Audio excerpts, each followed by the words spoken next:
Good day everyone! Today nandito tayo sa Belcourt para samahan ng client nating mag-punch list. Ang tanong, ano nga po ba ang ibig sabihin ng punch list? Ang punch list ay isang step bago i-turnover ang unit is to ensure na tama ang pagkakagawa ng unit based sa house specification.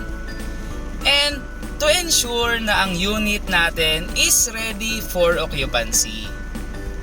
During the process of punch listing, bibigyan tayo ng form ng ating engineer from our developer para ito yung maging guide natin para sa pag-check ng mga unit po nila. So, example po ng ipa-punch list natin is i-check yung mga doors, windows, kung bumubukas ba siya at nagsasara ng maayos or naglalak. Isa pa sa yung mga itetest natin ay yung mga electrical outlets, yung mga light bulb, kung gumagana. At the same time, kung may mga leaks, ang mga water pipes. So, usual na tanong natin is, paano yung bubong sir kung di naman nagre-rain or naulan?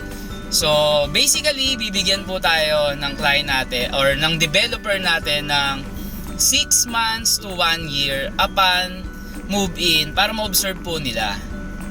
If ever na may makita po silang defective, ino-note po natin sa punch list form.